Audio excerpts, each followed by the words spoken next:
and he brings me into the recording session. And when I meet Charlamagne and Schulz is what you see in that episode. I was, upon meeting them on the podcast immediately, I remember it was cold in the actual building, and my nipples were hard. And as soon as they came in, they started joking about me having hard nipples.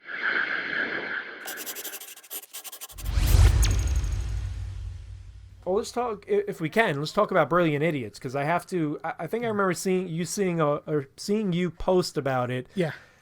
A few years back, I think after it happened, and I remember looking into it. So, if I can set it up, I think you hit up Charlamagne, who happened to be talking about comics, and I think he was huge at the time, and he was doing the Breakfast Club still, while doing Brilliant Idiots, which is not as big as it is today, right? And Schulz wasn't as big as he is today on YouTube. That's true. And Charlamagne kind of said, "Dude, come on in."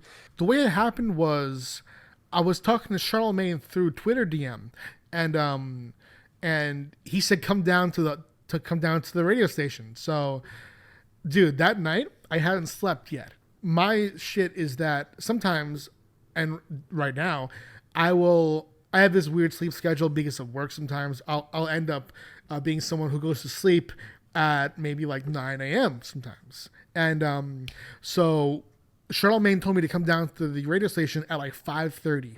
So I was like, I have to go now, you know? So I woke Amy up, my wife, and I was like, do you want to come down to the radio station and just like support me? And she said, sure. So she came down. I went in, and my phone was being so messed up, it wasn't loading anything.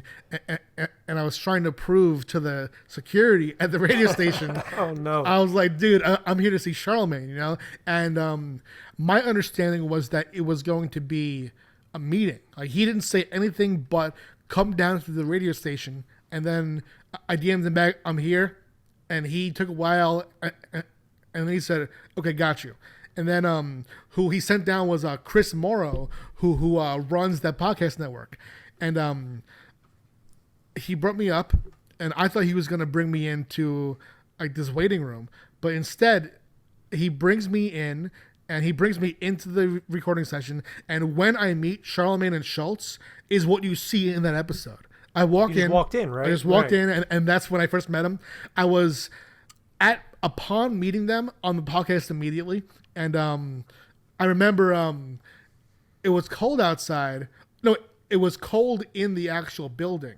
And my nipples were hard. And as soon as they came in, they started joking about me having hard nipples. And I was just like, now, dude, like now, I would have loved to have done like a bit with them and gone back and forth. But like, I was still like, it's a major shell shock to go from, oh man, I'm about to meet Charlamagne. I respect him so much. I'm going to like pitch him this idea. It's a huge difference between going in to expect that and then, oh, you're also about to be on one of your favorite podcasts of all time, you know?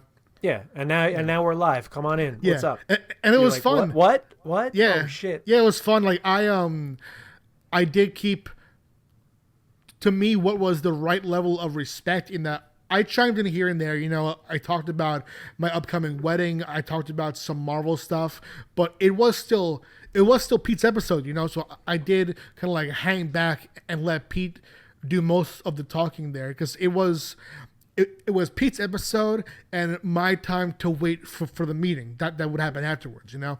But it was still just being on that it's still crazy to think about, you know? No, that's wild. That was wild. Really cool. Yeah. Yeah, that's why I wanted to bring it up. Yeah. No, that was dope, man. That was dope. Yeah, and that was, what was that, 5+ years ago at least? I'd say at this point it had to be at 4, between 3 and 4, because Schulz has ballooned into just, I mean, he's always been an amazing comedian to me, but he has now he's got the recognition. He's become one of the brightest stars in comedy. And I remember because he and I would still text for a while, and because I was talking to them about doing a comic based on their podcast, and I won't get too deep into that, but you know, I would see him, Schulz, that is, I would see him making these big moves, and I would just text him from here and there and be like, dude, Joe Rogan, huh? You going on Joe Rogan tonight, dude? And then and since then he's been on Joe Rogan multiple times. And Oh, he's huge. Yeah. He's taken over. You know, that he was one of the inspirations for the idea of what I'm trying to do on YouTube, and you know, fingers crossed it even gets 1,000 views an episode or whatever. But I'm trying to start at the beginning. But looking at him build it up, take it year by year and whatever.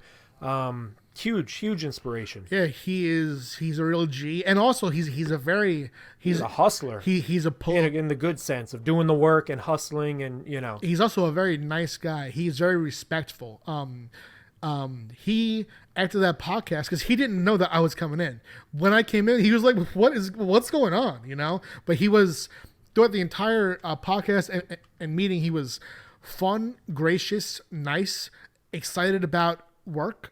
And when I was done, he came out. He met Amy. He was nice and gracious to her. He's just to me, he is an absolute class act. As is Charlamagne. They're the two of them are just great guys to me. Yeah.